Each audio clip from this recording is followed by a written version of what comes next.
그 하이에크가 문화적 진화를 사상가였죠. 이때 이 문화라고 하는 거는 무슨 뭐 예술이나 미술이나 무슨 뭐 그런 게 아니고요. 여기서는 문화라고 하는 게 언어 또는 인간의 사고 방식, 한 사회의 기초가 되는 도덕 규칙이라든지 또는 법이라든지 이런 것들 전부 문화로 취급을 했습니다. 그러니까 인간의 행동을 안내해주는, 인간의 행동을 결정해주는 거라든지 인간의 행동을 안내해주는 그런 거죠. 인간의 사고 파트너가 중요하죠. 이걸 문화라고 얘기를 합니다. 이게 이제 어떤 식으로 생겨나느냐 하는 문제입니다. 그 다음에 이제 생물학적 진화 문제인데, 문화적 진화와 대비되는 이제 생물학적 진화인데, 여기서는 두 가지를 얘기했습니다. 하나는 사회생물학으로 해서, 여러분들 잘 알 겁니다. 도킨스 여러분들 잘 알 겁니다. 이기적 유전자라고 하는 책을 쓰고 한국에도 많이 알려져 있습니다만, 이게 과연 문화라고 하는 걸 얼마만큼 설명할 수 있느냐 하는 얘기입니다. 그 다음에 특히 그 생물학적 진화, 즉 사회생물학이 자본주의라고 하는 걸 어떻게 보고 있느냐 하는 문제들, 이런 문제를 다룰 겁니다. 그 다음에 생물학적 진화 두 번째로서는 진화심리학입니다. 이것도 거의 같은 시기에 등장한 새로운 패러다임입니다. 인간이 어떻게 생각하느냐, 사고 패턴이죠. 인간의 정서 문제, 감정 문제, 도덕 규칙 문제, 이런 것들이 어떤 뿌리를 두고 있느냐 하는 문제. 그 다음에 네 번째로 다룰 거는 하이에크의 문화적 진화하고 생물학적 진화하고 어떻게 서로 같으냐, 차이가 있느냐 하는 문제, 이런 문제를 다룰 겁니다.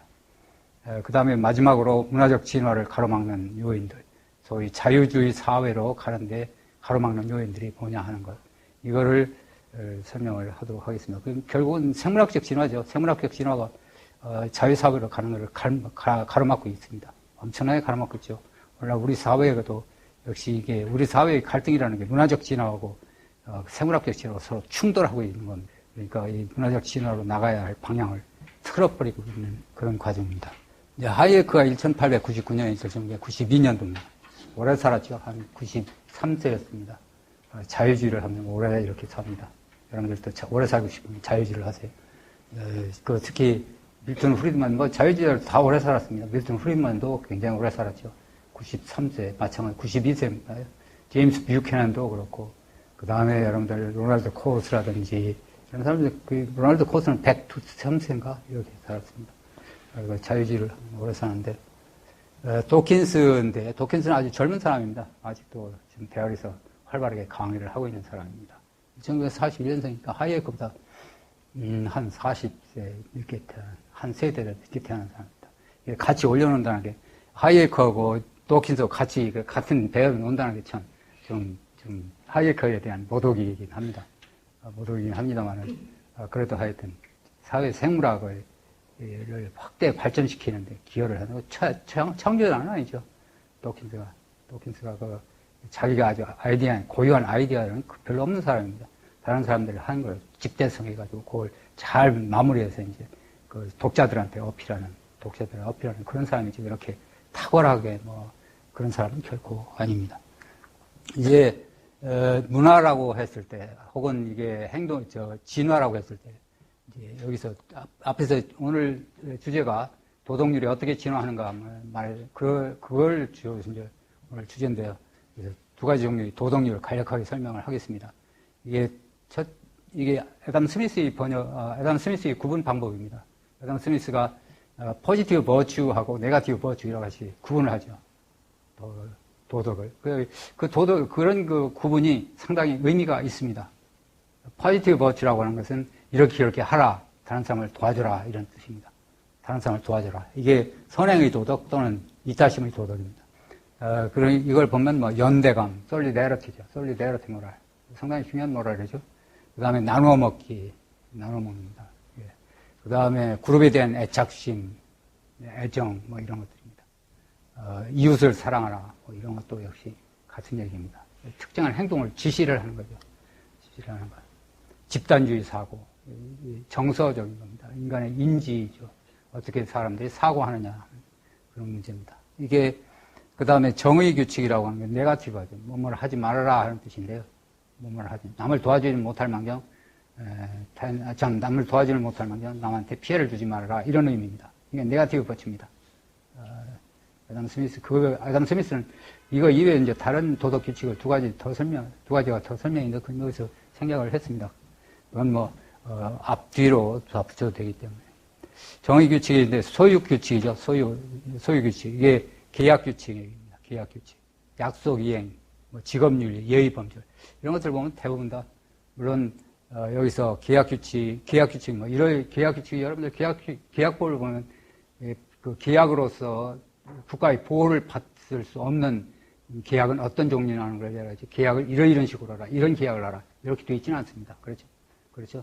이런 계약은 계약으로서 국가의 보호를 받지 못한다. 무효다. 효력이 없다. 라는 식의 얘기를 합니다. 네거티브한 거죠. 그 다음에 명예, 인격학 훼손, 강제, 사기나 기만 등을 금지하는 것. 이것이 네거티브하게 되어 있습니다.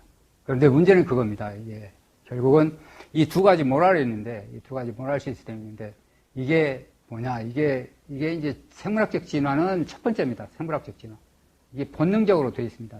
조그만 소규모 그룹에서 생겨나는 이 선행의 도덕, 이타심, 유대감이죠, 유대감. 이거는 소규모 그룹이에요, 이겁니다. 소규모 그룹. 특히 나중에 설명을 하겠습니다만은, 특히 이게 원시 사회의 모랄이죠. 인간은 본능적으로 이렇게 되어 있습니다. 선행이죠, 선행. 소규모 그룹입니다. 소규모 그룹. 모랄입니다. 뒤에 상세하게 설명을 하겠습니다. 그 다음에 정의 규칙. 이게 이제 문화적 진화의 형성, 문화적 진화. 생물학적 진화는, 이 유전자입니다. 유전, 그러니까 부모로부터 타고난 것들이죠.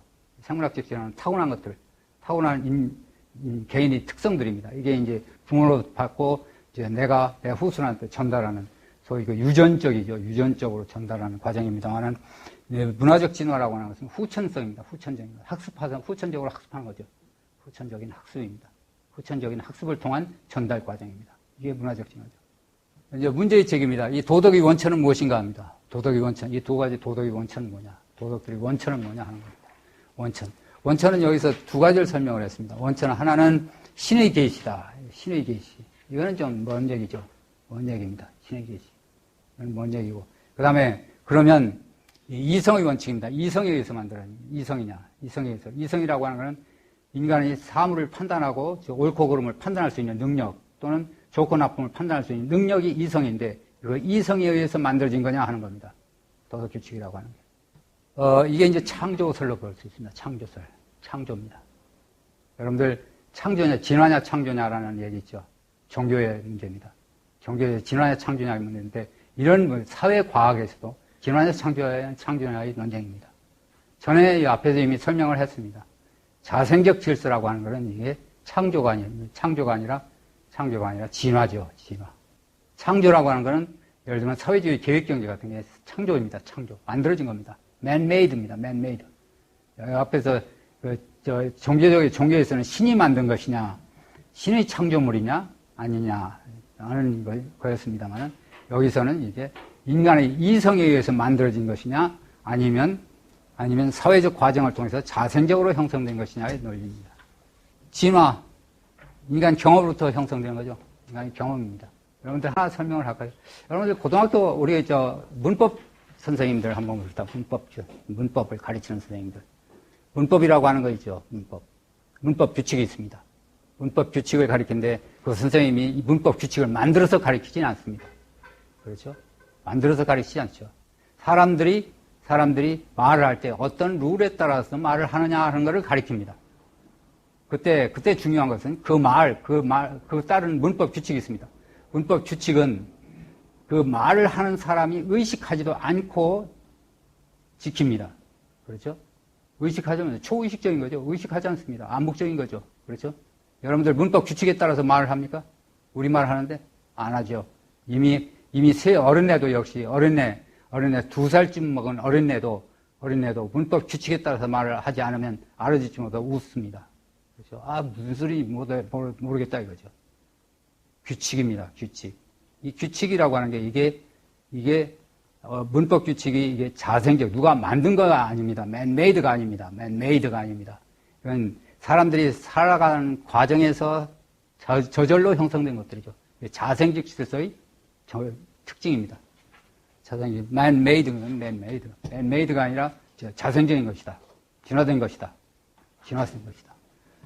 또는 또 예를 들면 여러분들 공자 하나 들까요? 공자가 그 유교적인 도덕 규칙을 다 만들었습니까? 전혀 그렇지 않습니다. 사람들이 지키는 것들 전부 모아놓은 것들입니다. 전부 모아놨습니다. 누가 이렇게 했다, 누가 이렇게 했다 했을 때. 그건 모아놓은 것들이죠. 모아놓고 한 것이 집대성을 했을 뿐이지, 공자가 무슨 그걸 만들어 놨습니까? 여러분들, 십계명 중에 있습니다. 십계명 중에 우리가 직접적으로 관련이 있는 규칙이 있습니다. 6번째부터 10번째까지 있는 그 십계명, 바이블 속에 6번째부터 10번째. 그게 도둑질을 하지 말라, 간음하지 말라, 또는 거짓 증언하지 말라 등등 해서 5가지가 있습니다. 그게 누가 만들었습니까? 만든 사람. 하나님이 만들었습니까? 전혀 그렇지 않죠. 이게 만든 사람이 없습니다. 그냥 사람이 살아나가다 보니까 형성된 것들입니다. 사람들이 살아나가면서 누가 만든 저자가 없습니다. 아까 얘기했던 우리 말 저자 없습니다. 우리가 쓰는 말, 우리가 문법 있죠. 이게 수십 년, 수백 년, 수천 년을 지나면서 사람들이 살아가는 과정에서 자기 의사를 표현하는 과정입니다. 자기 의사를 남한테 내가 원하는 것을 사람한테 알게 시키는 거죠. 알게 시키려고 하는 그 노력의 과정에서 저절로 형성된 것들이죠. 6번째에서 10번째가 십계명 중에 그것도 역시 만든 사람 아무도 없습니다. 여러분들이 요즘 인터넷에 보면 인터넷 용어들이 있습니다. 표현하는 방법이 있습니다. U자를 쓴다든지 하는 것들. 그것도 저자 없습니다. 그렇죠? 그게 확산되어 있죠. 엄청나게 확산되어 있습니다. 그렇죠. 랩으로 했습니다. 랩을 할 때 랩으로 하는 것. 우리 문자 쓰는 거. 이거 전부 다 이게 저자가 없습니다. 저자가 없이 어떻게 저절로 형성된 것들입니다. 어떤 사람이 누가 하나가 만들었겠죠. 그런데 그게 사람들이 보니까 그거 괜찮아 해서 나도 따라가서 그게 하나의 우리 언어로 돼버린 겁니다. 컴퓨터 언어죠. 우리 언어라는 게 전부 다 그런 식이었습니다. 그 다음에 또 아까 얘기했던 우리 민법 볼까요? 여러분들 민법, 사법이라는 민법이 있습니다. 민법, 장사하는 법들입니다. 여러분들 민법 총칙 전부 아는 사람 아무도 없습니다. 아무도 없지만 그러나 시장에 가서 얼마든지 그리고 민법 규칙을 일정 동안 한 번도 위반하지 않고서도 살 수 있습니다. 시장에 가서 그 규칙을 지키거든요. 그렇죠? 우리는 민법을 배운 일이 없습니다. 학교에서. 그러나 우리는 시장에서 얼마든지 장사를 합니다. 명동시장에서 민법을 공부해가지고 장사하는 사람은 없습니다. 정주영 씨요? 정주영 씨 그렇지 않았습니다. 정주영 씨 어디 민법을 공부를 하는 사람입니까? 아무것도 안 했습니다. 그러나 장사를 제대로 하거든요. 그러니까 이런 것들이. 그러나 여러분들, 행정법 같은 거 보시죠. 여러분들, 청와대에 들어가는 거나 아니면 중앙관서에 들어가 보시죠. 국가가 정한 법이죠. man-made law입니다. man-made law. man-made law는, 이거는 법전을 보지 않으면 알 수가 없습니다. 우리가 시장에 가서 얼마든지 하죠, 계약. 장사하죠. 이런 것들은 역시 이제 저절로 형성된 것들이다. 이게 진화입니다. 진화설입니다. 꼭 그런데 규칙이라는 게 꼭 우리가 언어로 표현할 필요까지는 없습니다. 이런 규칙들은 이게 누가 만든 사람이 없습니다. 그래서 이게 만든 사람이 없고 저절로 형성되었다라고 하는 의미에서 진화입니다. 그런데 우리가 이 세상에 살아가는 우리가 사람들과 관계를 갖는 경우에 있어서는 전부 다 이게 암묵적 진화대에서 진화적인 형성을 통해서 진화적인 과정을 통해서 형성된 룰들을 지키고 있기 때문에 우리가 시장이 전속합니다. 국가 없어도 상관이 없습니다. 물론 혼란이 가끔 있겠지요. 도둑놈들이 생긴다는가. 그러나 국가는 필연적이다. 일 필요는 없습니다. 국가가 법을 만들 필요가 없다는 얘기죠. 이제 그렇습니다. 그리고 이게 인간이 이제 진화는 두 가지 형성으로 되어 있습니다. 하나는 생물학적 진화하고 이제 문화적 진화. 생물학 진화는 후천적입니다. 선천적입니다. 타고난 것들이죠. 타고난 룰들이 있습니다. 타고난 사고 패턴이 있습니다. 본능적인 거죠. 먹고 싶은 것, 자고 싶은 것. 이런 것도 다 본능적인 거죠. 또는 아까 얘기했던 부모, 자식 간의 사랑, 가족 내에서의 가족끼리 사랑 문제. 이거 전부 다 본능적으로 형성된 것들이죠.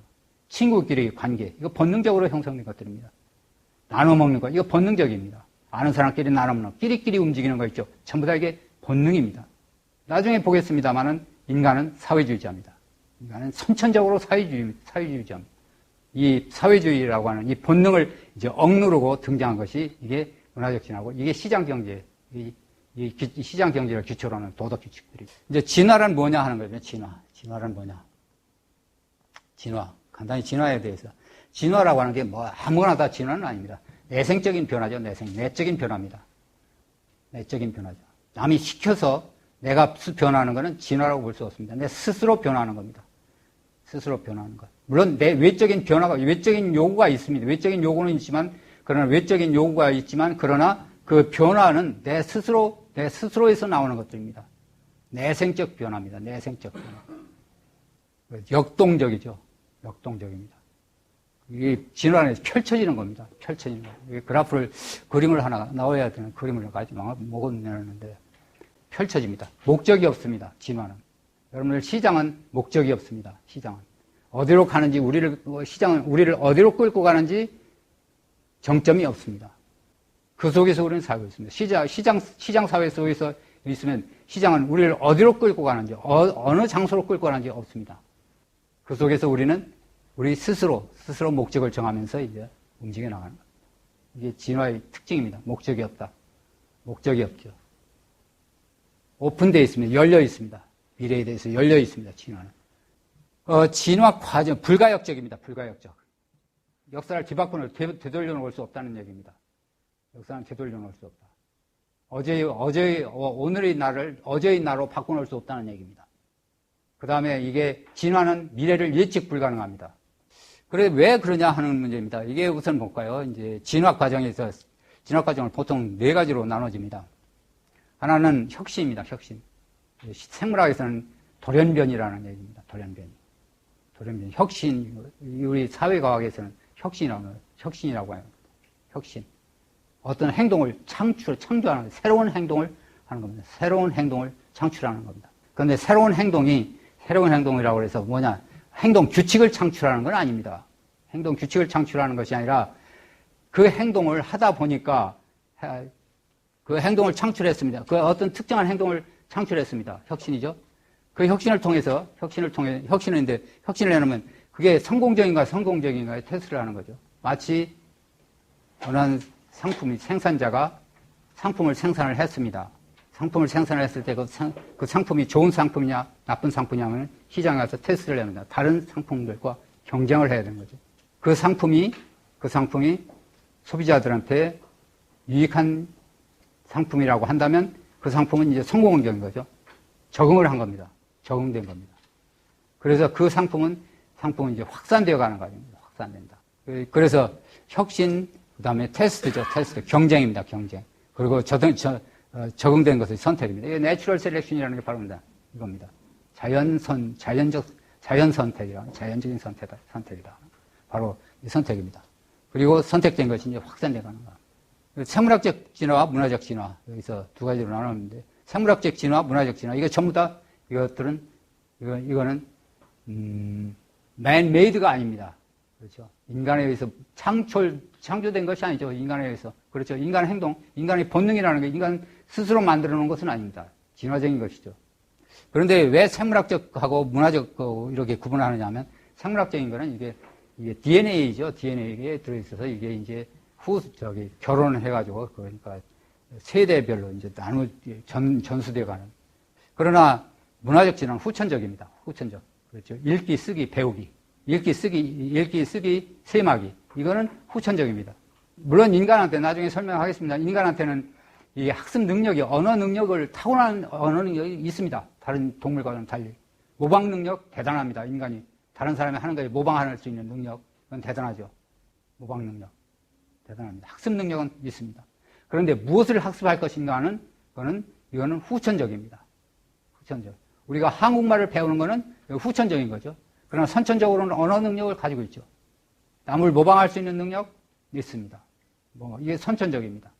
인간이라는 게 다른 동물과는 달리 유년 시절이 굉장히 깁니다. 다른 동물의 경우에는 엄마 뱃속에서 나오면 이내 걷고 이제 자기 활동을 하고 겨우 한 일주일 3, 4개월 이 정도 있으면 부모 밑에서 자라다가 이제 날아갑니다. 그러나 인간은 굉장히 길죠. 18년, 17년, 18년. 굉장히 오랜 기간 동안 부모 밑에서 배웁니다. 그렇죠. 이 학습 능력을 굉장히 성장시켜주는 거죠. 이게 두뇌를 키워주는 역할이죠.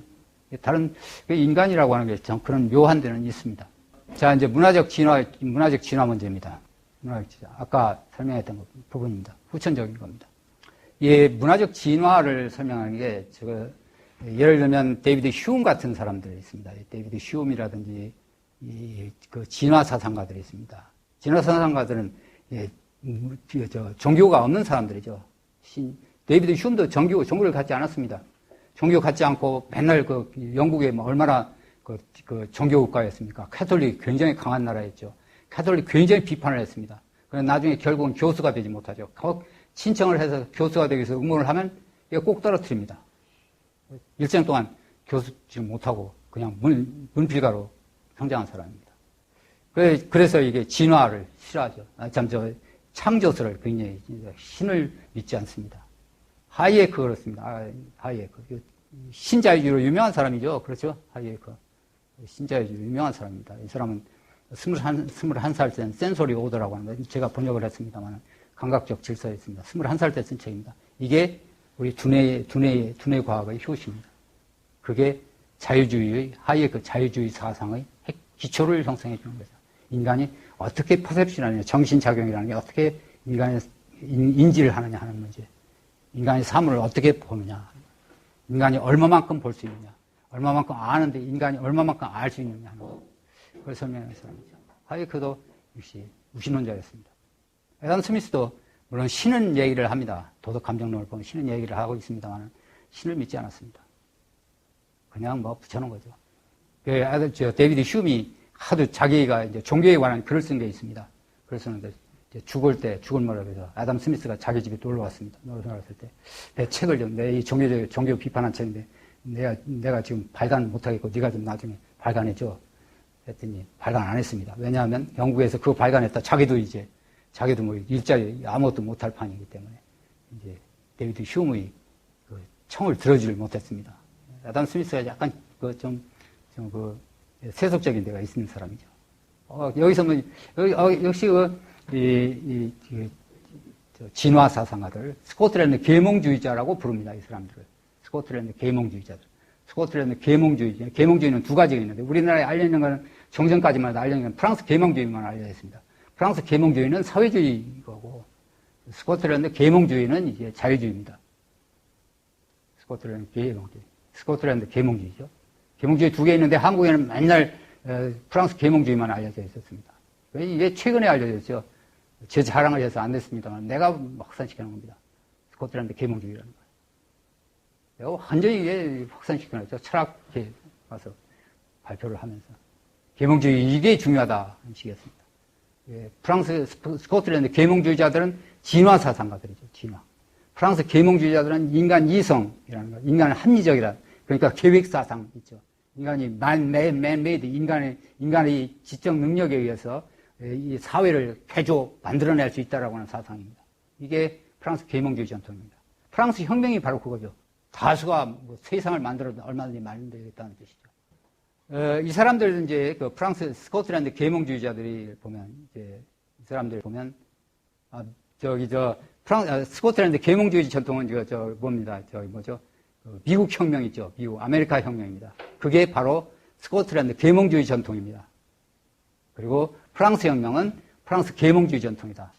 프랑스 계몽주의 전통은 데카르트에서 시작합니다. 데카르트, 루소, 홉스, 오늘날 같은 칼 막스, 그 다음에 사회주의, 존 롤스 같은 사람, 전부 이게 케인스, 이런 간섭주의자들, 있죠. 이성, 자기들이 세상을 개조해낼 수 있다, 이거죠. 바꿔놓을 수 있다, 이거죠. 그런 사상이죠.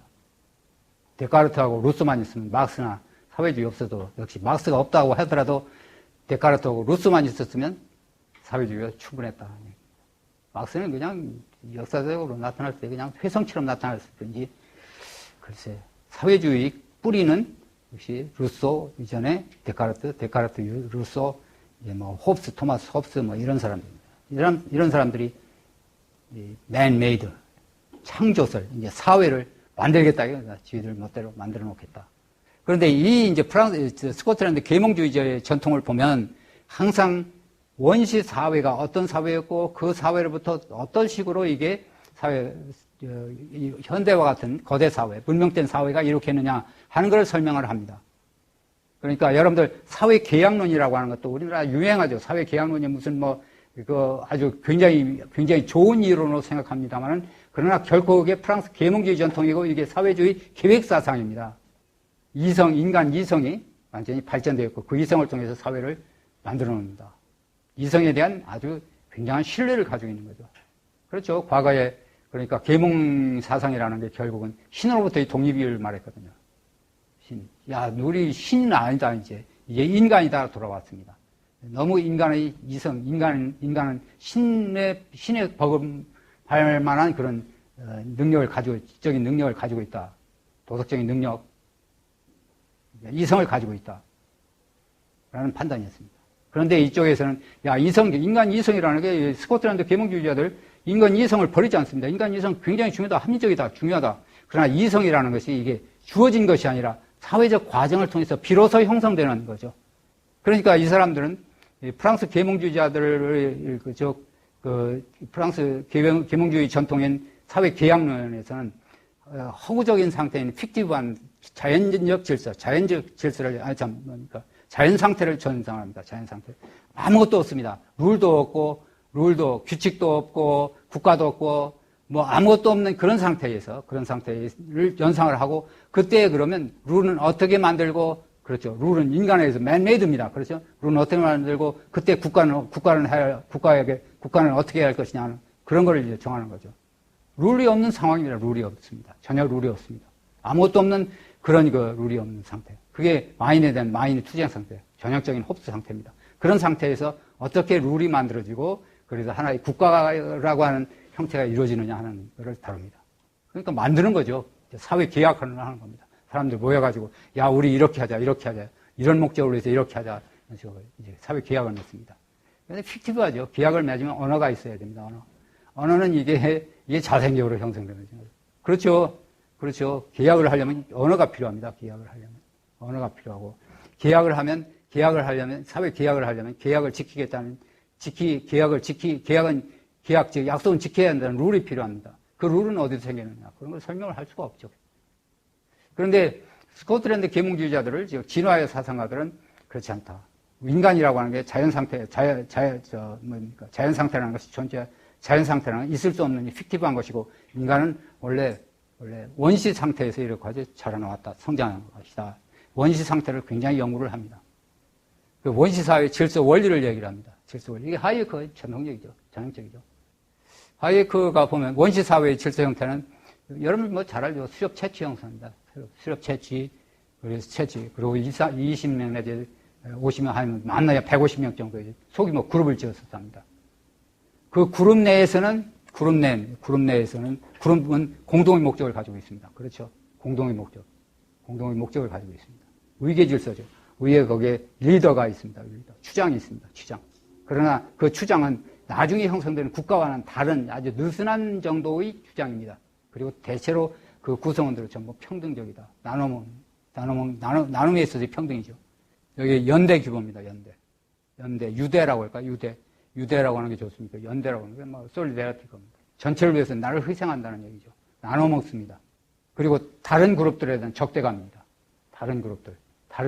내 그룹 내에서만 이제 끼리끼리 모이는 겁니다. 그들과 우리의 완전한 구분이죠. 그들은 이건 사람이 아니죠. 그렇죠. 원시사회에서는. 그들은 사람이 아닙니다. 그러니까 항상 투쟁이야 하는 거죠. 투쟁.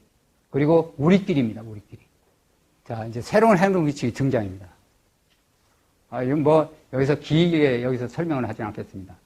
이렇게 설명을 하지 않고 간단히 설명하겠습니다. 한 그룹이 있습니다. 원시사회입니다. 이게 컨젝츄럴 히스토리입니다. 이게 데이비드 휴미나 아담 스미스나 하이에크가 과거에 살지는 않았기 때문에 지금 이렇게 추정을 합니다. 컨젝츄럴 히스토리라고 부릅니다. 컨젝츄럴 추측적인 역사입니다. 추측적인 역사. 물론 추측적인 역사인데 인류학자들 보면 막 고증하려고 굉장히 노력을 하죠. 그렇죠? 고증하려고 굉장히 노력을 하는 책들이 많습니다. 요즘 뭐 그런 분야들이 책들이 굉장히 많이 나오고 있습니다. 우리나라 번역한 것도 내가 가지고 있는 책도 뭐 여러 권 있는데 그 원시 사회의 삶이 어땠느냐 하는 걸 고증합니다. 살린스 같은 사람, 사회주의적인 스톤 에이지 에코노미스라고 하는 책이 있습니다. 석기시대의 경제학이라고 하는 책. 그걸 보면 역시 고증을 하려고 노력을 하죠. 어쨌든 이 당시에 이제 그룹이 있는데 어느 한 그룹이 있습니다. 막 각종 그룹들이 각 곳에 뭐 40~50명 소규모 그룹을 져가지고 수렵 채취를 하는데 수렵 채취를 하면서 하는데 항상 이제 다른 그룹과 투쟁입니다. 그러니까 다른 그룹은 적입니다. 적이고 내 그룹을 위해서 쓰는 겁니다. 내 그룹에서 이제 헌신하는 거죠. 그런데 어느 날 갑자기 그 한 지역에서 수렵 채취하는 중에서 수렵하는 중에서 여기 이쪽 동물들이 굉장히 많아. 근데 다른 이쪽에는 다른 데는 그런 동물이 전혀 없습니다. 그래서 내가 필요한 동물을 내가 필요한 먹을 걸 얻기 위해서 몰래 내가 가지고 있는 우리가 잡은 동물을 그 그룹한테 몰래 갖다 놓습니다. 갖다 놓고 기다립니다. 내가 갖다 놓았을 때 저걸 저 사람들이 어떻게 할 것이냐 보는 겁니다. 보면 이제 거기서 이게 교환하자는 것이구나 해가지고 그쪽에서 이제 다른 동물, 그쪽에서 제일 잘 생산이 되는 그런 물건을 이제 갖다 놓습니다. 갖다 놓으면 자기 물건을 가져가고 이제 우리한테 필요한 물건을 넣습니다. 갖다 놓습니다. 그럼 우리가 가져놓습니다. 이게 블라인드 트레이드입니다. 물물 교환이 처음부터 그렇게 시작을 했던 거죠. 그래서 그렇게 이제 교환을 하니까 이제 이쪽에 서로 이익이 되는 거죠. 서로 이익이 됩니다. 서로 이익이 되니까 그러니까 교환이라고 하는 룰입니다. 교환이라고 하는 룰이 확산돼 가는. 저 그룹 보니까 교환을 하더라. 어떤 그룹과 교환을 하니까 그 그룹 보니까 역시 유익하더라. 그래서 이제 그런 이미테이션을 시작합니다. 이미테이션. 그래서 교환이라고 하는 메커니즘이 그래서 형성이 된 거죠. 우리 시장이라는 게 교환 과정 아닙니까? 교환. 새로운 행동 형태죠. 원시 사회에서는 석기시대 석기시대가 어느 정도 계산이 지속되느냐면 인류 역사를 24시간으로 본다면 23시간 56분 동안이 석기시대에 살았습니다.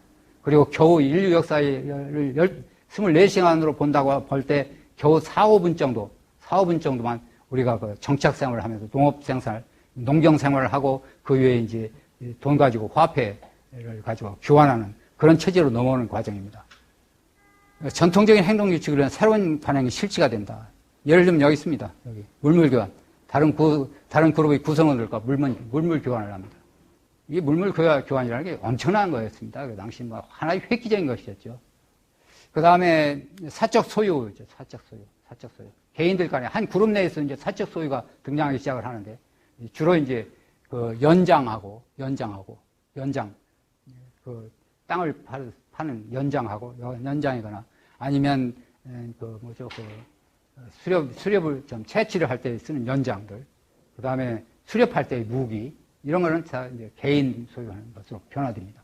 그러면서 그 내부에서 이제 연장 만드는 사람 아니면 무기, 활 만드는 사람이 이제 분업이 형성되기 시작을 합니다. 그런 분업이 형성되면서 그러면서 이제 인구가 점점 늘어나면서 소규모 그룹이 이제 점점 더 커져가죠. 그러면서 이제 부응하는 좋은 행동 규칙을 가짐으로 해서 번영하는 그런 그룹에 흡수됩니다. 다른 그룹들을 흡수하는 그런 과정이 생겨납니다. 그 다음에 이 기간, 이런 식의 기간이 시작된 거는 겨우 인류 역사에서 10,000년 전부터밖에 시작이 안 된다는 얘기입니다. 인류 역사를 160만 년으로 본다고 한다면 10,000년 정도부터 이제 이런 교환을 한다든지 또는 이자를 받고 돈을 빌려준다든지 이자를 받고 돈을 빌려준다든지 이런 형태들이 생겨요. 그 다음에 이제 원거리 무역들 이런 무역들이 형성되는 룰이 이제 그런 식으로 확산되는 거죠. 그러니까 그 당시에 사람들의 접촉이 다릅니다. 낯선 사람과의 접촉이 가능한 거죠. 자, 이제 우리 양반, 천민 이것도 역시 국가가 없애자 해서 없어지는 거 아니죠, 이게 자생적으로 없어진 거죠. 평등이라고 하는 룰입니다. 인간이라는 건 평등하다, 똑같다. 인간이라는 건 서열이 구분이 없어진다라는 것.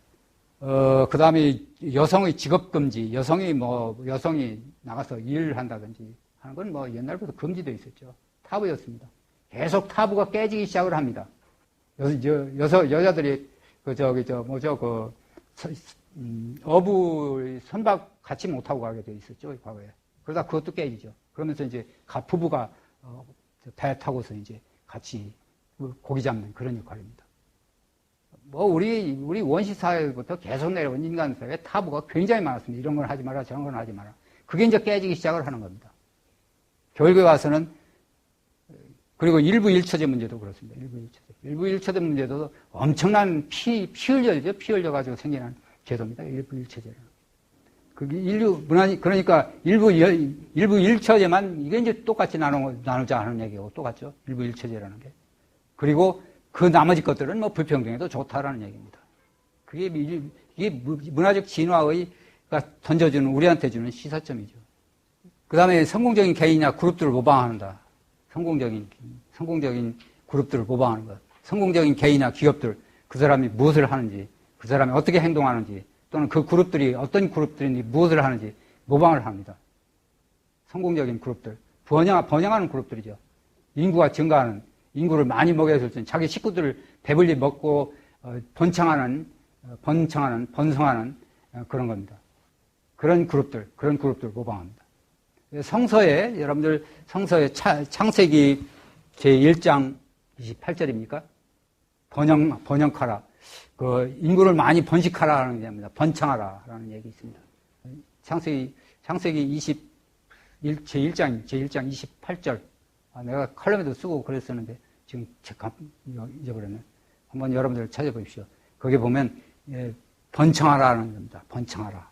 너희 자손을 번창케 하라. 하여튼, 후손을 많이 둬라 하는 얘기였습니다. 그게 그런 종교적인 기독교의 계시죠. 기독교의 지시라고 할까. 그거를 이어받은 게 바로 이제 시장경제라는 얘기도 똑같습니다. 그걸 모방을 한 거죠. 그걸 따른 겁니다. 모방 학습 능력입니다. 청년, 유년 기간이 다른 동물보다 훨씬 길다.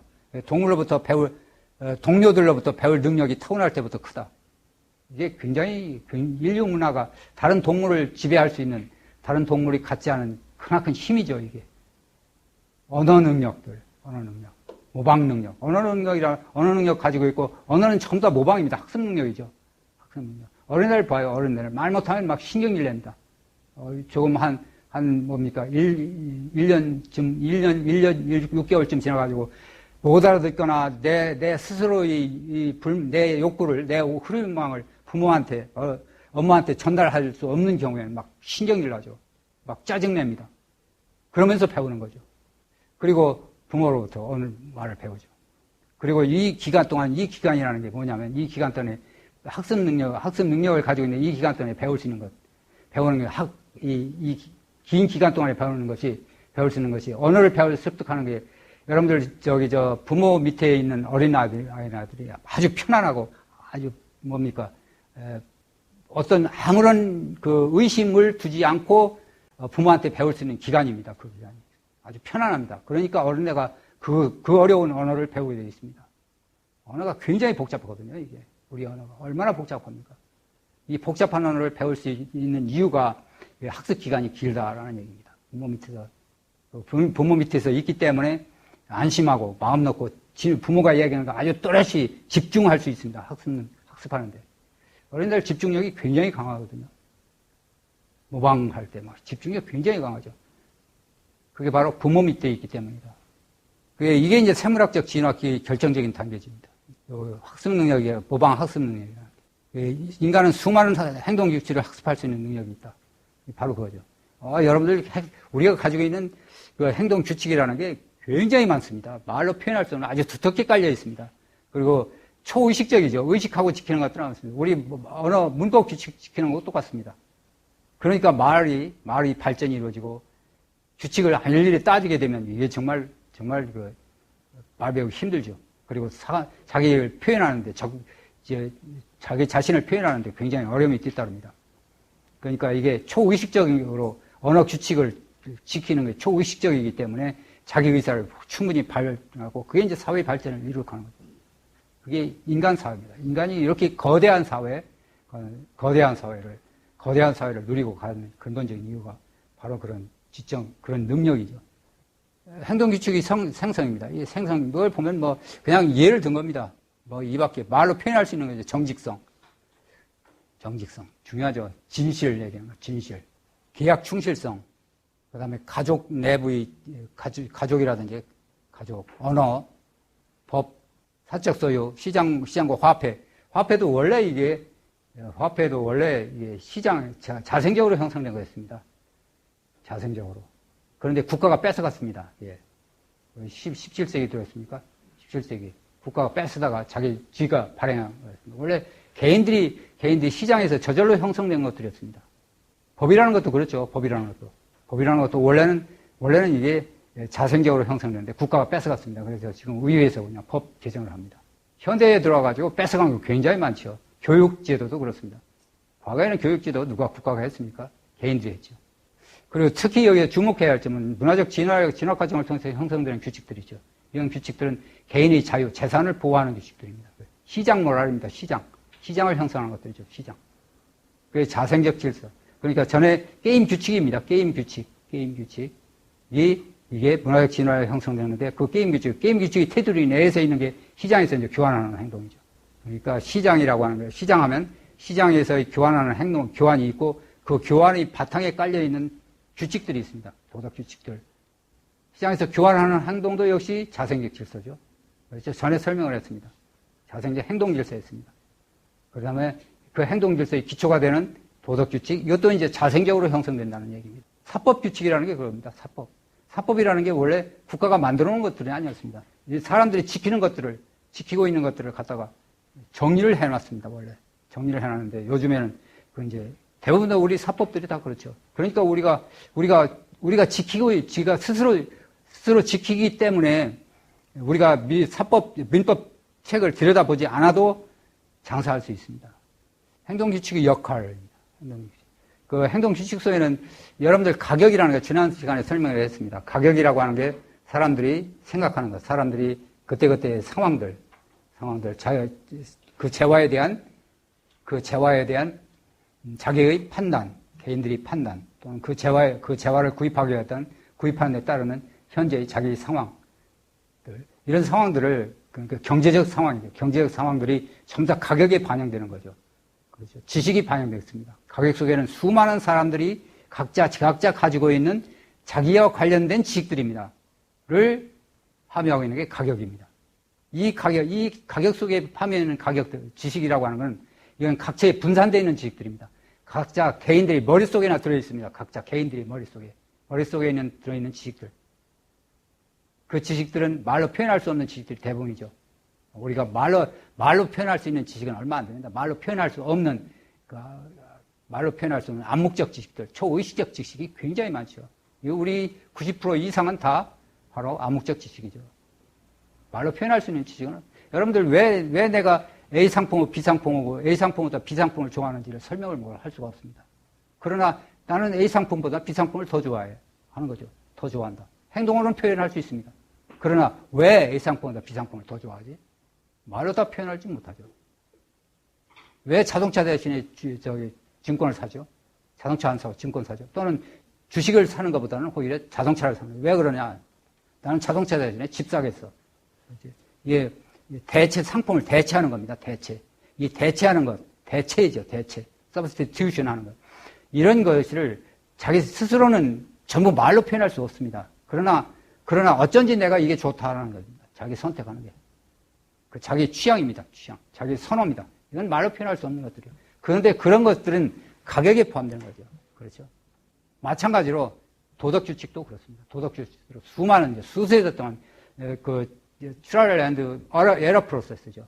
시행착오 과정을 거쳐서 형성되는데, 그때 그 수세대를 걸쳐서 형성되는 룰들, 그 속에는 수세대가 체험한 경험들, 경험과 지식을 구현한 것들이다. 행동규칙들은 사람들이 습득한 수세대를 거친 겁니다. 여러분들, 우리가 가지고 있는 민법 규칙 있죠. 민법 총칙 속에 들어있는 규칙들입니다. 그 규칙들은 오래전부터, 수천 년부터 이게 형성되었던 룰입니다. 룰들인데 그 룰 속에는 지식이 들어있습니다. 각자 처했던 지식. 그 지식들은 우리가 표현할 수 없는 지식들이죠. 사람들이 알 수 없는, 사람들이 표현할 수 없는 지식들이 전부 되어 있습니다. 가격도 그렇고 행동 규칙도 그렇습니다. 두 가지가 각자 가격 속에 그리고 행동 규칙 속에 지식들을 반영한 것이다.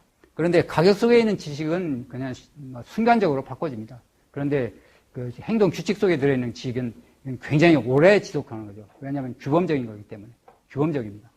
예, 인지적 가격이라고 하면 인지적입니다. 여러분들 가격이 올라가거나 하면 순식간에 다른 상품으로 바꿔버립니다.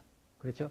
그러나 도덕 규칙, 다른 사람이 도덕 규칙을 안 지킨다고 해도 나는 도덕 규칙을 지킵니다. 가만히 보니까 자동차 왼쪽으로 자동차 운전을 하고 들어오는데 나는 오른편으로 자동차 운전을 하는 것이 우리 습성인데 다른 사람이 왼편쪽으로 들어옵니다. 그러면 그렇다고 해서 왼편쪽으로 들어온다고 해서 이 사람이 자기 자동차 방향을 바꾸지 않습니다. 자동차 규칙을 바꾸지 않습니다. 이게 굉장히 오래 되는 거죠. 오래 가죠. 오래 지속됩니다.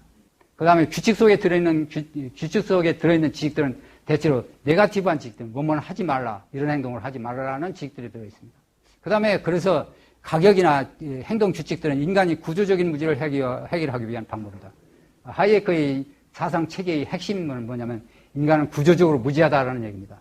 하이에크의 이론의 체제 중에 세 개로 구성되어 있는데 하나는 인간 이성은 구조적으로 무지하다. 모른다 이겁니다. 너 자신을 알라 이런 겁니다.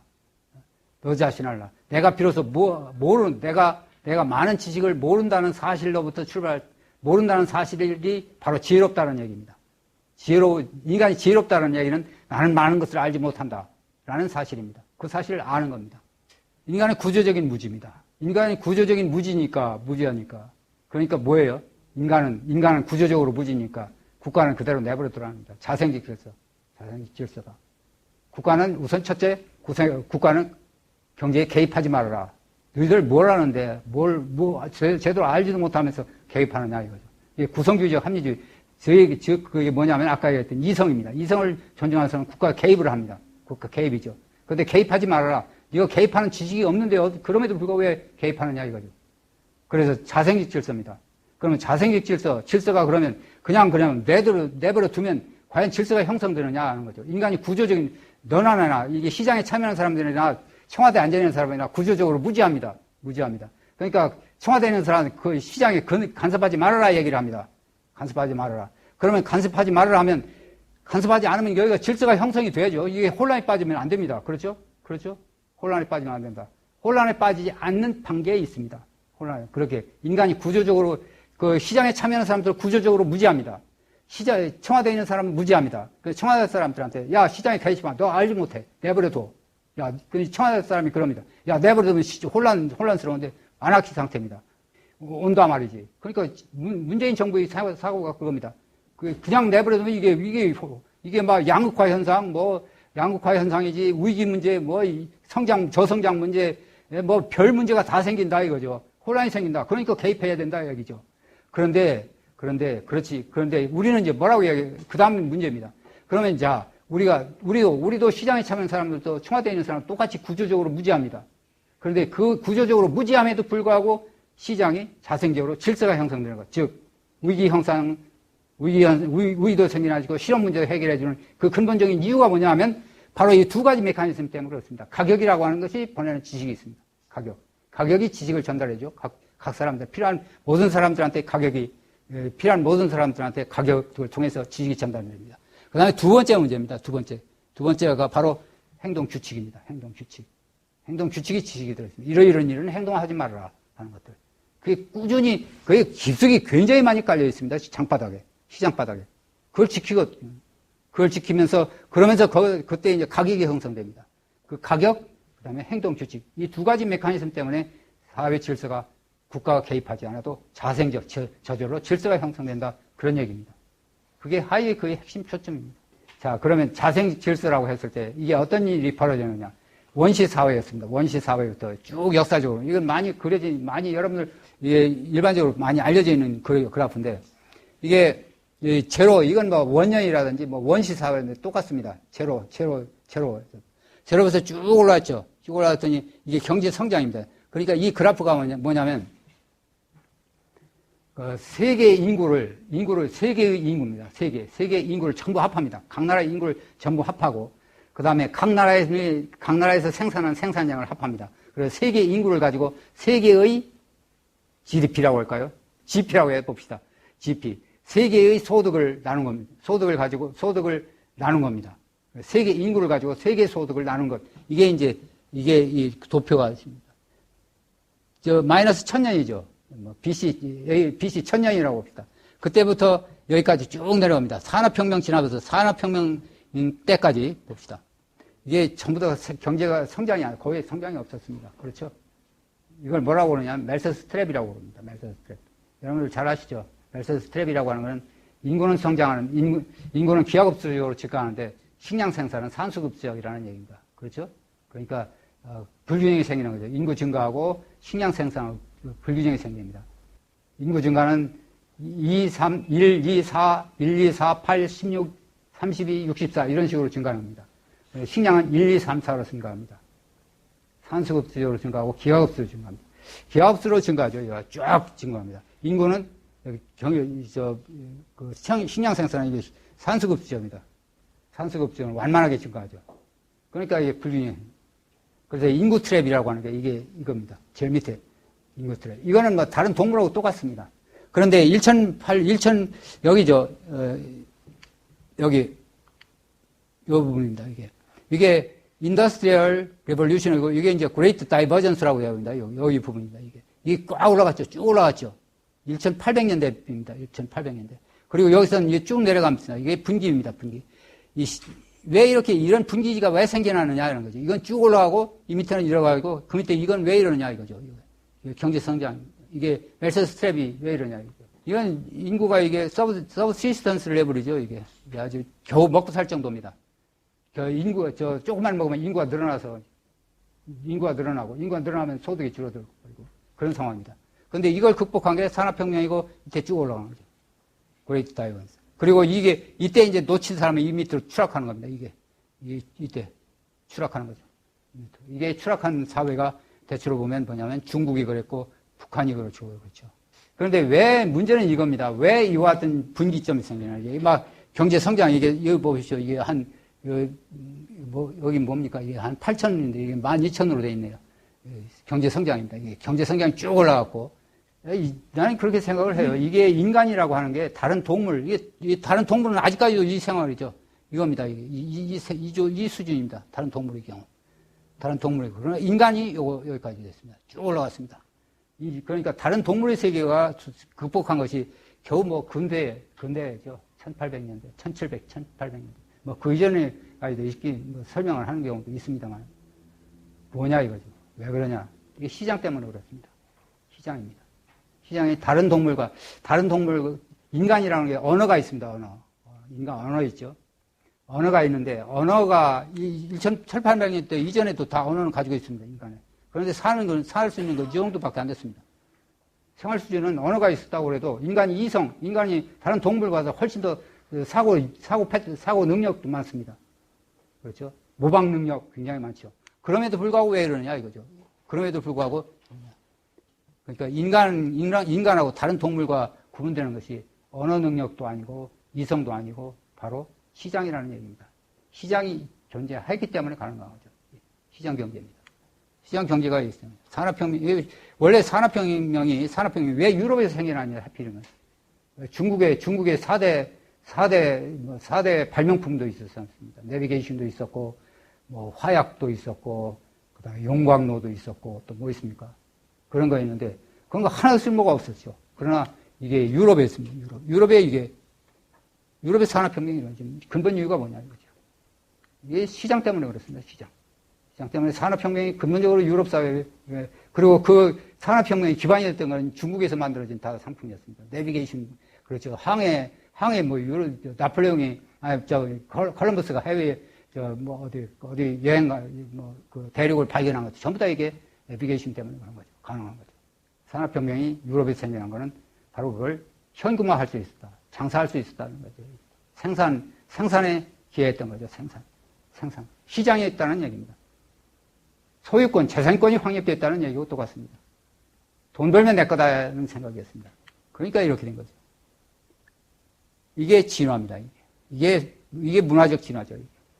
사회생물학입니다. 사회생물학은 생물학과 사회과학을 융합한 건데, 이게 1970년에 윌슨이라고 하는 거예요. 윌리엄 오 윌슨인가요? 윌슨이라고 하는 사람이 그 사회생물학이라는 이름을 붙였습니다. 이름을 붙였는데, 우선 생물학이라고, 이게 인간은 이기적이다라고 하는 것을, 우리는 흔히 듣습니다. 인간은 이기적이다. 그렇죠. 이기적이라고 그러죠. 근데 인간은 이기적이라고 하는 것을 유전인자로 설명을 하는 겁니다. 인간은 이기적. 그전에는 인간은 이기적이다라고만 얘기를 했지, 왜 이기적이냐라는 걸 설명을 하지 않았습니다. 근데 이제 사회생물학이 등장함으로 해서 인간은 이기적이다. 왜 이기적이냐? 원래 이게 유전인자, 진입니다. 진. 유전인자가 이기적입니다. 이기적인 유전자입니다. 유전자가 이기적이라는 얘기죠.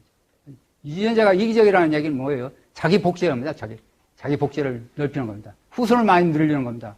그렇죠. 유전인자가 자기 자신을 늘리려면 유전인자가 자기 복제를 극대화시키는 방법은 후손을 극대화시키는 방법밖에 없습니다. 그 인간은 이기적이고 후손을 극대화하는, 그러니까 인간이라고 하는 게 결국 유전인자의 조종, 유전인자에 의해서 유전인자의 횡포에 놀아나는 겁니다. 우리가 인간이라는 게. 이걸 종교적인 것, 철학적인 것, 인간이라는 모습에 비하면 비판할 소지가 굉장히 많습니다. 비판할 소지는 굉장히 많죠. 어쨌든 좋습니다. 인간은 이기적이다. 개체의 유전적 특질이 선택되어지는 전숙과정, 특질이 선택되는 것을 적응이라고 표현한다고 한다면 적응도는 자손을 얼마나 많이 퍼뜨리느냐에 결정된 거죠. 적응도는 이기적 행동의 함수다. 그러니까 이타적인 행동을 하면 내가 목숨을 끊어버리고 다른 사람 도와주십시오. 그러면 나는 내 유전인자는 죽어버립니다. 그러니까 될 수 있으면 나는 이기적으로 해야 결국은 내 후손도 늘릴 수 있다는 얘기죠. 이타적이다. 남을 위해서 희생한다. 그러면 내 후손은 줄이는 수밖에 없습니다. 그러면 유전인자에 배반하는 거죠. 그런데 그렇게 되면 그런 거는 적응할 수가 없다. 적응도가 낮다. 이기적 행동의 정함수고 이타적 행동의 역함수다. 이타적인 행동을 하면 할수록 내 후손들은 줄어든다는 얘기입니다. 내 유전인자는 죽어버린다는 얘기입니다. 우리 유전인자는 이기적일 수밖에 없고 진화는 오로지 개체의 이기적 유전자에 의해서 추진된다. 물론 인간이 이기적이다라고 했을 때 이걸 전제를 놓고 보면 여러분들 이타적인 행동을 흔히 볼 수 있는 거거든요. 이타적인 행동. 그렇죠. 뭐가 있느냐면 아까 지금 설명한 겁니다. 자신을 형성해서 타인에게 편익을 주는 게 이타심인데, 친족선들이 있습니다. 친족선들. 피는 물보다 진하다라는 게 바로 여기서 나옵니다. 그러니까 인간이 이타적으로 행동한다는 하는 것은 결국은 자기 유전인자를, 자기 가지고 있는 유전인자를 늘린다는 얘기입니다. 그러니까 유전적인 것은 이기적이지만 표현형에서 역시 이타적으로 등장하는 거죠. 다른 사람, 내 자식을 건져준다? 내 자식을 아낀다. 여러분들 할머니가 참 자식 굉장히 아낍니다. 그게 바로 뭐냐면 할머니가 자기 유전인자를 보호하기 위해서 자기 손자를 귀여워하는 겁니다. 부모가 자식을 귀여워하는 것, 사랑하는 것도 역시 부모의 자기 유전인자를 보호하기 위한, 유전인자를 퍼뜨리기 위한 하나의 수단이라는 얘기입니다. 이제 그런 식으로 인간을 봤습니다. 그리고 그 다음에 남자들 이제 유전인자, 그러니까 남자들은 별 얘기 많이 나옵니다. 여기서 이 자리에서 할 얘기는 아닙니다만 남자들은 완전히 바람둥이죠. 그렇죠. 자기 후손을 막 늘리는 거니까. 그런데 그러면 이제 문제는 그겁니다. 내가 친족관도 아니다. 친족관계도 아무것도 아닌 관계가 있습니다. 아무것도 아닌 관계. 그런 경우에는 역시 친족관계도 아닌 사람. 도킨스의 경우에는 혈족 친구도 아닌 사람에 대해서는 배려하는 것, 혈족이나 친구도 아닌 사람에 대해서 배려하는 건 잘못된 것이다라는 게, 이게 바로 도킨스의 얘기입니다. 도킨스라고 하는 사람이 이제 사회 생물학을 만든 사람인데, 우리나라에도 제일 많이 알려져 있습니다. 도킨스가. 그렇죠. 최재천 교수가. 그렇죠. 그렇죠. 이겁니다. 이거. 혈족 친구도 아닌 사람에 대해서는 배려하는 건 잘못된 거다. 그러니까 이기심이 옳은 것이다라는 얘기죠. 도킨스가 자본주의를 볼까요? 이 사람 자본주의 아주 굉장히 비난하는 사람이죠. 나는 우리나라 우파 쪽에서 우파 쪽에서 이제 인간은 이기적이라고 이기적이라고 그랬으니까 이제 도킨스가 야, 이건 자본주의를 옹호한 것이다. 이렇게 얘기를 했습니다. 우리나라 자유주의자를 다 그랬습니다. 도킨스를 보고. 이기적인 것, 시장은 이기적이라고 그러니까 이기적인 것. 이기적인 것이 시장이고 시장은 이기적인 것이기 때문에 이기심을 충족시키기 때문에 좋은 것이다. 이렇게 생각을 했습니다. 그런데 잘못이죠. 시장을 잘못 본 거죠. 그건 나중에 설명할 문제가 되겠습니다만 시장은 완전히 무제한적 이기심은 아니죠. 그렇죠. 시장은 이기심이 아닙니다. 이기심으로 무장된 것이 시장이 아닙니다. 시장은 정의라고 하는 것, 지난 시간에 설명을 했습니다만 정의를 통해서 정의가 뒷받침된 것이 시장입니다. 정의로 만들어진 것, 즉 남의 재산을 훔치지 말라, 도둑질 하지 말라, 뭐 이런 것들입니다. 예의범절 뭐 등등 이런 도덕 규칙을 통해서 형성된 것이 이게 시장이지. 시장이 이기심 그리고 그런 테두리 내에서 이제 자기 것 챙기는 것 이게 시장입니다. 그러니까 무제한적 이기심이 아니라 제한적 이기심이죠. 제한적 이기심. 그런데 그래서 이제 이기적 이유전자는 자본주의를 옹호한다는 이유로 해서 좌파에게는 아주 저주의 대상이었습니다. 좌파들 굉장히 비판했습니다. 이기적 유전자라고 하는 이 책을 좌파들 거의 안 읽었을 거예요. 아마 우파들이 대부분 읽었을 겁니다. 좌파들 거의 안 읽었죠. 좌파들이 이 얘기 도킨스 인용하지 않습니다. 희한하죠. 그런데 사실은 이 사람이 철저히 반자본주의 사상가였습니다. 도킨스는 윌슨 이런 사람들 트라이버스 이런 사람들 사회생활에서 전부 다 이게 본성을 이 사람들이 뭐냐면 전부 다 자본주의 비판하는 사람입니다. 반자본주의 좌파였습니다. 좌파인데 하버드 대학의 좌파가 두 개가 분류가 있습니다. 좌파가 하나는 아주 극단적인 좌파가 있고 아까 그 굴드라고 하는 사람이 있죠. 이런 사람들은 아예 본능이라는 걸 전부 무시해버리고 인간이라고 하는 정치적으로 이게 조작 통제해도 얼마든지 가능하다라고 하는 거. 조작 통제. 인간을 얼마든지 조작해도 될 수 있는 인간이다. 이렇게 봤습니다. 그러니까 양육을 중시하는 거죠.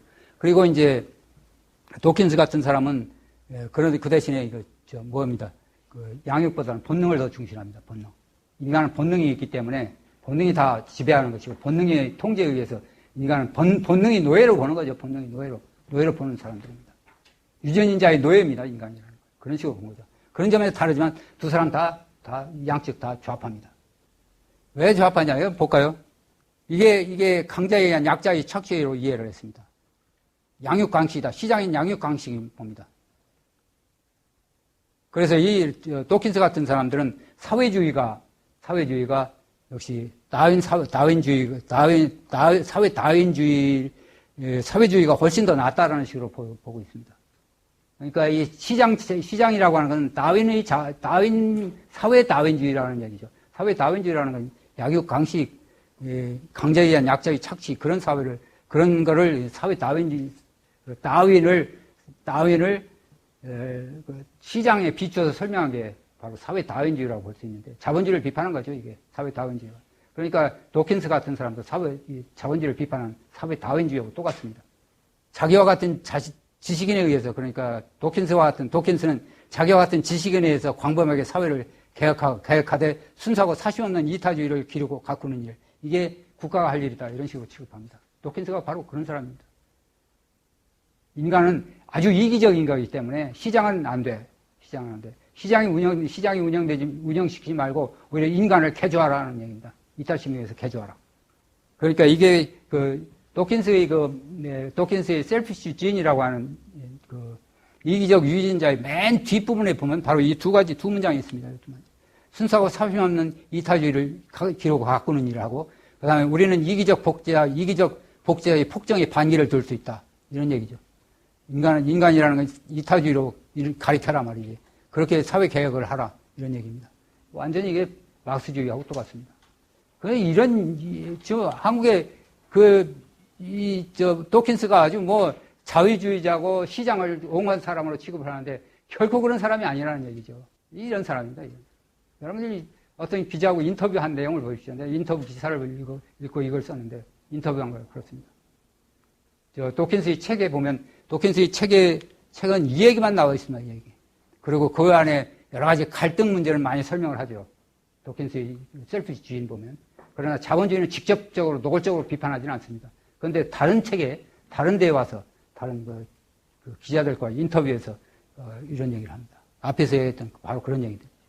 무지막지하다 이거죠. 인간은 무자백에 사람들 돌본다는 거 전혀 생각지 않은 그런 이기심이 발휘한다. 그렇게 보고 있습니다. 이제 진화심리학입니다. 진화심리학 간단하게 빨리 끝나겠습니다. 진화심리학은 하이에크 똑같이 보고 있습니다. 하이에크. 원시사회죠. 원시사회. 그러니까 이 진화심리학은 인간의 99%가 본능의 스톤 에이지 시대, 그러니까 석기 시대죠. 석기 시대. 수렵 채취하던 시기였습니다. 홍적기라는 게 바로 그겁니다. 홍적기. 홍적세라고 그래야죠. 홍적세. 그때 인간이 전부 다 형성이 된 거다라는 얘기입니다. 인간은 완전히 그때 형성되고 그 이후에는 별로 변함이 없다. 오늘날의 인간이 가지고 있는 99% 심리적인 90% 인간이 가지고 있는 심리적 요소들 99%는 전부 다 이때 생겨난 것이다. 얘기를 합니다. 그래 바로 이거죠. 유대감, 나눔, 사랑, 굉장히 좋은 건 다 얘기했습니다. 경쟁, 혐오. 그러니까 원시 사회의 원시 시대라고 하는 것은 생산인이 없었습니다. 전부 소비 문화였습니다. 소비. 생산이라는 개념이 없었죠. 그 다음에 제로섬 게임이었습니다. 그렇죠. 내가 하나 더 먹으면 식구 하나 더 넣으면 내가 굶어야 되는 상황이었습니다. 그렇죠. 아주 척박한 삶이었습니다. 그리고 남이 너무 가지면 그때 이제 질투가 생기는 질투로 침이라는 게 바로 그때 생겨납니다.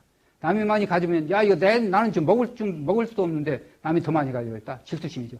그래서 질투심 때문에 다른 사람들이 많이 못 갔습니다. 평등화시켜주는 거죠. 질투심 때문에. 그래서 질투심 때문에 아까 질투심 때문에 일부 다치되고 해체된 것도 그거입니다. 그런 식이었죠. 그렇게 했고 여기서 99% 그러니까 우리의 정신 중에서 90%가 수렵 채취 기간에 형성된 것이라고. 그러니까 인간이라고 하는 게 별로라죠. 본능이라는 얘기입니다. 완전히 사회주의라는 얘기죠. 이 사람들이 특징은 그거였습니다. 스미스나 마르크스 같은 사람들 수렵 채취, 유목, 농업, 상업 시대 이렇게 나누지만 수렵 채취 기간이 얼마나 압도적이었는가를 파악하지는 못했습니다. 막스도 그렇죠. 막스 역사 분류하는데 이렇게 역사를 분류합니다만 그러나 수렵 채취가 인류 역사에 얼마만큼 압도적이었느냐는 걸 설명을 하지 않고 있습니다. 그런데 이 생물학적 진화 이론가들이 이걸 얘기를 합니다. 그러니까 아까 얘기했듯이 23시간으로 본다, 24시간으로 본다면 23시간 56분 동안 수렵 채취 기간이었다는 거예요. 이건 인류 역사라는 게 그러니까 4분 동안입니다. 우리가 이런 삶을 시작한 거는 겨우 4분밖에 안 됐다는 얘기죠. 석기 시대 정신은 스톤 에이지 타임입니다. 스톤 에이지 시대에는 이제 모두가 그 당시에 제로센경으로 봤습니다. 한 사람이 더 많이 가지면 적게 갈 수밖에 없는. 그리고 성장 개념이 없고 소비만 조연자였습니다. 그 다음에 나눔, 애정, 그리고 외인 싫어하는 것. 다른 사람 혐오합니다. 경쟁 싫어하는 것, 책임 싫어하는 것. 모두가 다 이 당시에 형성이 됐다는 얘기입니다. 내가 책임지는 것, 그렇죠? 내가 책임지는 것. 그 다음에 다른 사람, 민족주의라는 것도 역시 바로 이런 사고에서 나오는 거죠. 민족주의도 사실은 원시적인 그 스톤 에이지 멘탈리티입니다. 그렇죠. 석기시대 정신입니다. 민족주의라는 게. 별거 아니죠, 그거. 그 다음에 보호무역주의도 역시 다른 사람들 싫어하는 것 때문에. 외인 싫어하는 거죠, 외인. 외인을 싫어합니다. 어린 날 보이시죠, 어린 날. 낯선 사람 굉장히 싫어하죠. 이게 본능입니다. 그 당시에 먹을 건 문제, 외적 문제였습니다. 다른 동물의 문제, 외적이라는 것은 다른 동물들 아니면 다른 그룹들의 사람들이었습니다. 그게 인간 사회, 인간들 괴롭히는 거였거든요. 한 그룹을 괴롭히는 것이 바로 그 두 가지였습니다. 그러니까 외부, 그 다음에 먹을 음식 문제. 음식이 지금 계속 조달될 수 있느냐 하는 문제. 그 다음에 외부 문제, 외부에서 외적이죠. 외적은 다른 동물들 침해하는 것. 아니면 내 그룹만이 인간이고 다른 그룹은 사람도 아니었기 때문에 사람 취급도 안 해버리는 거죠. 그런 저거 동물 취급하는 거죠. 저건 사람도 아니는 거죠. 그렇죠. 근데 우리끼리만이 이제 자기 동료들입니다. 그리고 그들에 대한 두려움. 이런 게 이제 전부 다 원시 석기시대의 문명입니다. 이게 우리도 아직도 가지고 있습니다. 끼리끼리 모이는 것. 여러분들 정실주의라는 것, 정실주의. 끼리끼리 모여서 정치하거나 끼리끼리 모여서 나눠먹게 하는 것. 정부에 그렇습니다. 정부 정책 보면 정치가 사람들끼리 서로 정치적인 끈을 가지고 있는 사람들끼리 서로 나눠먹는 것. 그렇죠. 이게 그 크로닉 캐피탈, 크로니즘이라고 그러는데 정실주의죠. 정실주의가 바로 이겁니다. 원시 사회인 거죠. 원시적인. 이제 이것 때문에 복지국가라든지 분배정의라든지 막 독점, 민족주의 본능, 이거 전부 다 이게 원시적인 사고 패턴에서 그러니까 원시적인 마인드를 이걸 정치화시킨 것이 바로 복지국가, 분배정의, 그 다음에 의료 독점, 민족주의 쪽입니다. 본능적 욕구를 인간 이성에 실현하는 노력의 결과라고 보입니다. 본능적 욕구를 인간 이성입니다. 인간 이성하고 본능하고 결합을 해버리면 바로 이런 문제입니다. 이런 게 나옵니다. 이런 게 나옵니다. 본능하고 인간 이성하고 결합한 겁니다. 그러니까 문화적 진화를 배제시켜버리는 거죠. 그 다음에 인간가치 세 가지 근원인데, 이거 뭐 생략을 하기로 하고요. 생물주의에 대한 비판. 다윈 이전의 다윈주의. 원래 이제, 이거 간단히 설명하죠. 스코틀랜드 계몽주의가 진화이론인데, 원래 진화이론은 뭡니다. 다윈이 창설한 건 아니죠. 다윈이 아닙니다. 다윈 혁명이 아닙니다. 우리 사회과학 쪽에서는 적어도 사회과학 쪽에서 보면 다윈 혁명은 없습니다. 혁명이 아닙니다. 왜냐하면 혁명은 이미 스코틀랜드 계몽주의자들이 진화 이론을 가지고 그러니까 다윈 이전에 휴엄 스미스, 퍼거슨 등 스코틀랜드 도덕 철학자들이 그 진화 사상을 가지고 법, 언어, 시장을 설명하기 위해서 설명을 했다는 거죠, 얘기죠. 그래서 이 사람들이 다윈보다 훨씬 더 이전의 선배들이거든요. 한 50년에 100년 가까이 되는 차이가 나는 사람들입니다. 이 사람들이 그 진화론을 개발했는데, 애덤 스미스, 특히 애덤 스미스를 읽었습니다. 애덤 스미스의 보이지 않는 손을 가지고 사실은 생물 세계를 설명하려고 노력했던 겁니다. 그 얘기를 자기 아버지, 에라스무스 다윈이라는 자기 아버지 생물학자였거든요. 자기 아버지 생물학자였는데, 생물학자 아버지가 힌트를 줍니다. 야, 이게 이 생물 세계, 아담 스미스가 말하는 보이지 않는 손, 이거를 이용을 하면, 그러니까 이 생물 세계도 왜 평온이 유지되느냐 하는 얘기입니다. 왜 서로 다른 동물들끼리 서로 협력이 가능해? 왜 그러냐, 이거죠. 생물 세계가 왜 혼란이 없이 그렇게 질서가 유지되느냐 하는 것을 보이지 않는 손, 즉, 진화이론 가지고 설명을 하는 겁니다. 그런데 문화적 진화를 가로막는 요인들이 있습니다. 그러니까 이게 자유주의로 가는 길을 막아주는 요소입니다. 막아주는 요소. 이게 뭐냐면 강력한 국가입니다. 강력한 국가. 강력한 권력에 의해서 유익한 제도를 부패시키는 정부. 이게 이제 원시적인 마인드를 가진, 아까 이야기했던 석기 시대의 정신을 가지고 있는 사람들이 만들어 놓은 국가들이죠. 고대 이집트, 그 다음에 로마 제국이라든지 중국이라든지, 뭐 히틀러라든지, 이 강력한 국가들이라는 게 전부 다 이게 원시사회의 본능을 가지고 만들어 놓은 국가들입니다. 본능적인 것. 그 다음에 이제 민주주의 문제가 있습니다. 민주주의도 이제, 이건 그렇고요. 이건 뭐 생략을 하겠습니다. 하여튼 강력한 국가 때문에 우리 사회가 시장이 발전하지 못한다. 진화하지 못한다라고 볼 수 있습니다. 그 다음에 타고난 본능이 있습니다. 아까 이거 진화심리학입니다. 진화심리학자들이 얘기하는 것이 인간 사회가 이 인간의 본능이 원래 이와 같이 되어 있기 때문에 에볼러빌러티랍니다. 진화 가능성입니다. 진화 가능성에 제한을 가한다. 제한을 가한다. 문제 해결 능력도 역시 현대적인 그때그때 생겨난 문제 해결 능력도 제한되어 있다라는 얘기입니다. 인간의 두뇌라는 게 모든 걸 다 해결할 수 있는 것이 아니라 원래 인간 두뇌는 원시적인 석기 시대에 생겨났던 문제들만 해결할 수 있도록 머릿속에 조직화되어 있다는 얘기입니다. 그렇기 때문에 현대사회에서 생겨난 문제들을 전부 다 해결할 수 있는 능력은 없다라는 얘기입니다. 물론 얘기는 그럴 수는 있습니다. 그럴 수는 있죠. 그러나 전부 그렇게 인간이라고 하는 것은 이 유전인자의 그 폭력으로부터 해방된 영역, 그러니까 유전인자의 지배로부터 해방된 영역이 굉장히 다른 동물에 비해서 굉장히 큽니다. 넓습니다. 동물로부터. 여러분들 도킨스 같은 사람 진 맥시마이제이션 보면 보십시오. 인간은 본능적으로 자기 후손을 늘리는 것이 목적이다라고 했으면 왜 오늘날 인구가 줄어듭니까? 인구가 줄어드는 근본적인 이유가 뭐죠? 먹을 게 많음에도 불구하고 줄어듭니다. 그거는 본능에 의해서 인간은 후손을 늘리거나 줄이는다는 게 본능의 문제가 아니라는 얘기죠. 이거는 인간의 문화적인 현상이죠. 일종의 문화적인 현상입니다. 본능의 현상. 프레퍼런스 문제입니다. 후손에 대한 프레퍼런스 문제. 도킨스 틀린 얘기죠. 그렇죠. 진 막시마이제이션이 될 수가 없습니다. 왜 이 진 막시마이제이션 인구가 늘어나야죠? 늘어나야 될 거 아닙니까? 인구가 줄어들거든요. 전 세계가 다 인구가 늘어납니다. 먹고 살만한 경제가, 그러니까 소득이 증가하면, 과거에는 소득이 증가하면 인구가 늘어난다고 봤습니다. 그런데 지금은 소득이 늘어나면 인구가 줄어들어요. 소득이. 생활 수준이 향상되면 인구가 줄어듭니다. 왜? 후손이라고 하는 건 본능에 의해서라기보다는 하나의 일종의 문화적인 현상이죠. 그건 바로 뭐냐면 본능으로부터 인간이 본능으로부터 해방된 영역이죠. 인간이 해방된 영역입니다. 그 다음에 우리가 시장 경제를 갖는 것, 여러분들 스스로 책임지는 거 굉장히 많습니다. 모든 걸 스스로 책임지죠. 국가에 의지하거나 그러지 않습니다. 국가에 의지하는 건 이건 본능적인 겁니다. 본능적입니다. 어려우면 국가에 손 맞아. 어려우면 국가, 나라가 뭐 하느냐. 이건 본능적인 생각입니다. 의지할 때를 찾는 거죠. 그러나 스스로 책임진다라고 하는 것, 내 자식, 내 가족, 내 문제는 내가 스스로 책임진다라고 하는 그런 건 이제 이게 진화적인 현상, 문화적 진화의 선물이죠. 그게 굉장히 강하거든요. 그러니까 시장 경제가 운영이 되는 거죠. 그래도 시장 경제가 운영이 됩니다. 인간은 본능으로부터 다른 동물에 비해서 훨씬 더 많이 본능으로부터 해방된 영역을 가지고 있다.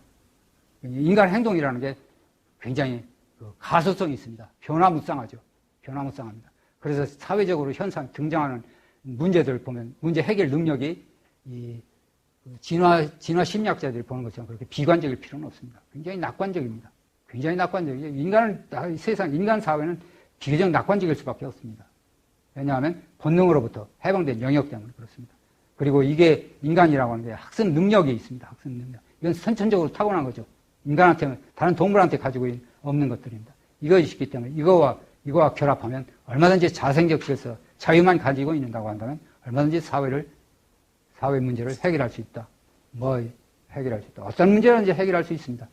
물론 특이하게 그냥 우리가 해결할 수 없는 예를 들면 어떤 우주의 어떤 달이 지구를 충돌한다든지 외계가 충돌한다든지 그런 일을 아니면 원자탄을 누가 그냥 김정일이가 던지지 않는다고 한다면 우리 사회 괜찮습니다. 그래서 무난히 극복할 수 있다. 그 다음에 이성의 자만입니다. 세 번째 이성의 자만. 이성의 자만하면 이게 국가 개입이죠. 국가 계획을 할 수 있다. 인간은 힘으로 해서 그대로 내버려두는 것보다는 인간은 국가 계획하고 규제하는 것이 훨씬 더 낫다는 생각입니다. 이래서 생각하면 발전할 수 없는 거죠. 진화가 할 수 없습니다. 문화적 진화를 가로막는 역할이죠. 그런데 광범위하게 넓게 보면 이런 사고 패턴들이 이제 하이에크 같은 사람 역시 스코틀랜드 계몽주의자들 미래에 대해서 인류의 미래에 대해서 굉장히 낙관적으로 봤습니다. 애담 스미스도 그랬고 데이비드 흉도 그렇고 하이에크도 굉장히 낙관적으로 봅니다. 굉장히 낙관적으로 보죠. 여러분들 정치 과정에서 인류 미래에 대해서 가장 낙관적으로 보는 사람이 레이건 대통령입니다. 레이건이 굉장히 낙관적으로 보는 사람이죠. 낙관적인 근본적인 이유가 이런 이성의 자만이라든지 그다음에 아까 어떤 본능의 욕구라든지 강력한 국가라든지 이거는 인류 문명의 진화적인 과정에서 스스로 소멸될 것이다라는 것에 대한 낙관을 갖습니다. 여기까지 할게요.